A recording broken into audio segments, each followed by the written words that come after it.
بسم اللہ الرحمن الرحیم۔ السلام علیکم ورحمۃ اللہ وبرکاتہ۔ میں زبیر خان ہوں اور آپ میرا ویلاگ دیکھ رہے ہیں۔ اسرائیل پر حملہ، سب حیران۔ آج اس ٹاپک پر مختصر سی گفتگو کی جائے گی۔ غزہ پٹی، یہ جو آپ نقشہ میں دیکھ رہے ہیں، یہ 41 کلومیٹر لمبی اور 10 کلومیٹر چوڑی ایک پٹی ہے، جس کے جنوب میں مصر کا بارڈر جو ہے وہ 11 کلومیٹر کا ہے، اور اسی طرح شمال اور مشرق میں اسرائیل کے ساتھ اس پٹی کا 51 کلومیٹر کا بارڈر ہے، اور مغرب میں بحیرہ روم ہے۔ یہ 1967 کی جنگ میں اسرائیل نے ویسٹ بینک اور غزہ پٹی پر قبضہ کر لیا تھا، تو اس وقت ویسٹ بینک، جس میں تقریباً 3 ملین فلسطینی رہتے ہیں،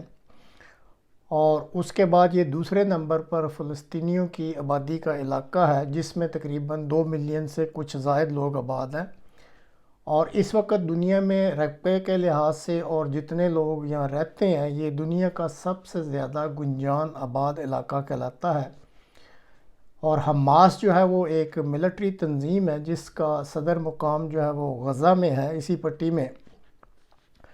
اور یہ تنظیم سال 1987 سے قائم ہے، اور اس کا مقصد جو ہے وہ غزہ اور ویسٹ بینک، جس پہ اسرائیل نے قبضہ کیا تھا،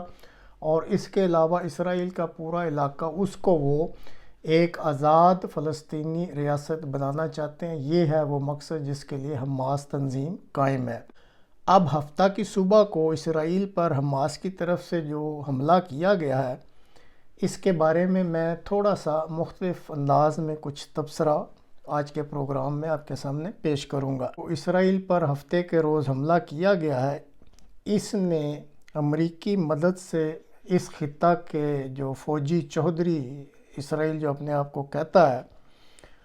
تو اس کے بارے میں یہ جو ناقابل شکست ہونے کا خیال تھا کہ جی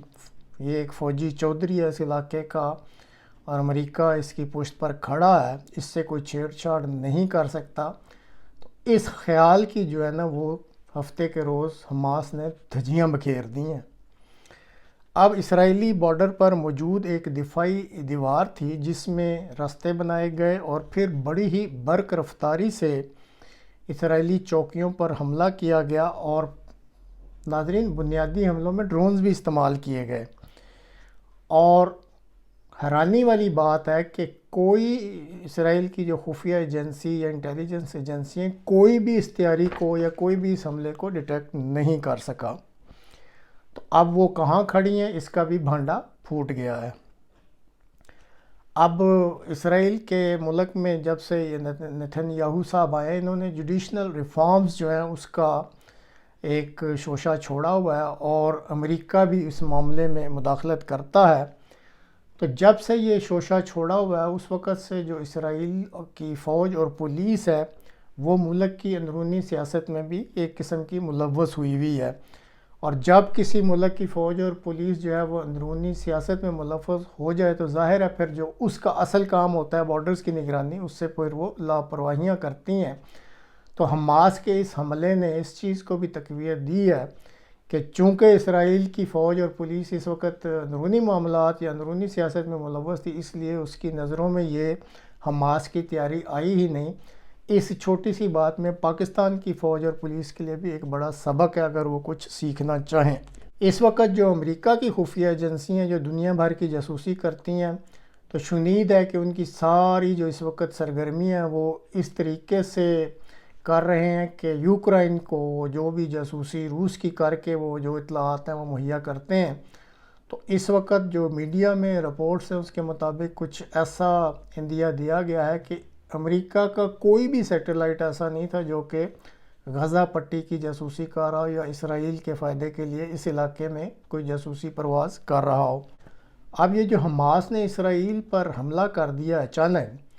اس نے سب سے زیادہ صدر بائیڈن کو پریشان کر دیا، کیونکہ وہ اپنی ساری توجہ اس وقت مرکوز کیے ہوئے تھے یوکرائن کی جنگ میں۔ جیسے ابھی ایک حالیہ پروگرام میں بتایا تھا کہ ان کی جو اگلی صدارت ہے وہ تو جڑی ہوئی اس بات سے ہے کہ وہ یوکرائن میں فتح حاصل کریں، یا اس کو کوئی ایک ایسی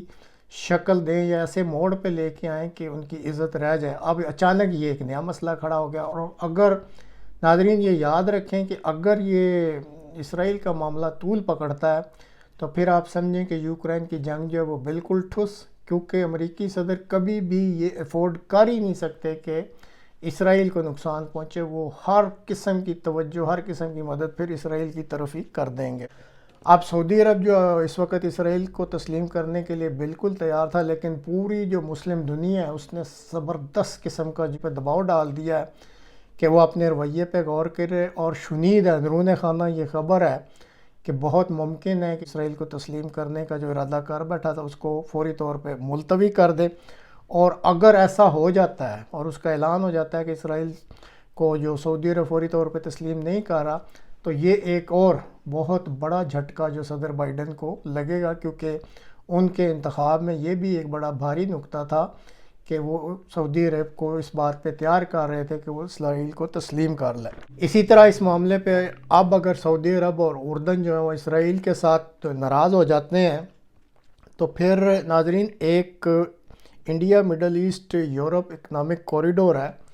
اس کے چند تعمیراتی منصوبے تھے جس میں سعودی عرب اور جارڈن نے یا اردن نے مدد کرنی تھی، وہ بھی کھٹائی میں پڑ سکتے ہیں۔ چین نے حیران کن حد تک ایک بہت ہی متوازن بیان دیا اس سارے معاملے پہ، اور اس نے بھی امریکہ کو بوکھلا دیا ہے۔ اب حماس کی طرف سے یہ شنید ہے کہ بہت سے انہوں نے جو اسرائیلی قیدی بنا لیے ہیں، تو اگر کل کو وہاں پہ کوئی سیز فائر ہوتی ہے، جنگ بندی ہوتی ہے، تو جب قیدیوں کا تبادلہ ہوگا تو ظاہر ہے پھر وہ اسرائیلی قیدیوں کے تبادلے کے بدلے میں اپنے قیدی بھی مانگیں گے۔ تو یہ جو ایک ہوتا ہے سویپ اوور قیدیوں کا تبادلہ، تو اس میں یہ پہلی دفعہ ہوگا کہ حماس جو ہے وہ اسرائیل کو کہے کہ تم ہمارے قیدی واپس کرو، پھر ہم تمہارے قیدی واپس کرتے ہیں، اور یہ جو اسرائیل کا غرور تھا اس کو وہ ملیا میٹ کر کے رکھ دے گا۔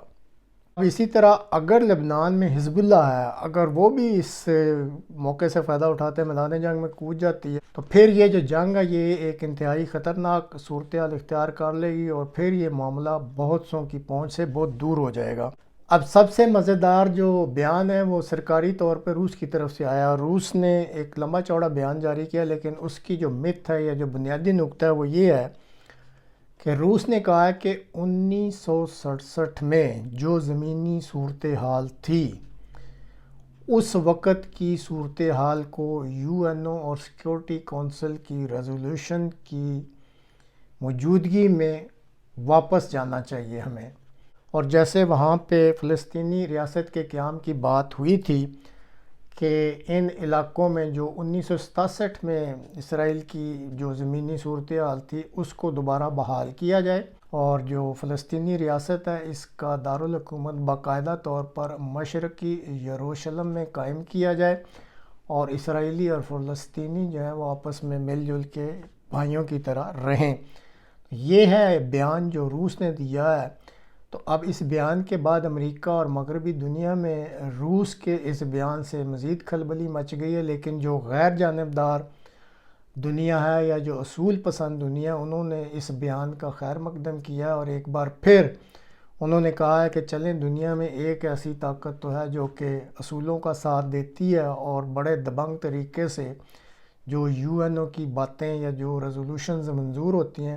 ان کا نقطہ اٹھاتی ہے، اور دنیا کی توجہ دلاتی ہے کہ ہم یہ جو قراردادیں پاس کرتے ہیں یا ریزولوشنز پاس کرتے ہیں ان پر ہمیں عمل بھی کرنا چاہیے۔ بہرحال یہ جو حملہ ہوا ہے ہفتے کی صبح، اس نے دنیا کو ایک عجیب و غریب سی صورتحال سے دوچار کر دیا ہے۔ اب غزہ کی پٹی جیسے شروع میں آپ کو دکھایا تھا یہ ہر طرف سے گھری ہوئی ہے، اور اس میں اس حماس تنظیم یا جو فوجی تنظیم ہے اس کا صدر مقام ہے، اور یہاں پر ہی یہ ہیں جو ہیں۔ اب یہ سمجھ نہیں آ رہی کہ انہوں نے یہ جو اتنا بڑا رسک لیا ہے کہ ہر طرف سے گھرے ہونے کے باوجود انہوں نے اسرائیل کے ساتھ اپنا متھا لگا لیا ہے، تو اس کا انجام کیا ہوگا؟ کیا انہوں نے کسی کے کہنے پہ ایسا کیا یا اس کی کوئی سپورٹ میں کوئی بڑی طاقت ہے یا نہیں؟ ابھی فی الحال اس کے بارے میں کچھ نہیں کہا جا سکتا۔ یہ ایک فلوئڈ سچویشن ہے جو کہ ہر گھنٹے بدل رہی ہے، تو جو ہی اس بارے میں کوئی مزید صورتحال واضح ہوگی کہ حماس نے کیوں یہ اتنا بڑا رسک لیا ہے اور اس کا اینڈ رزلٹ کیا نکلتا ہے، تو اس کے لیے ہمیں وقت کا انتظار کرنا پڑے گا۔ آج تک کے لیے اتنا ہی، اگلے پروگرام تک کے لیے اجازت دیجیے۔ خدا حافظ۔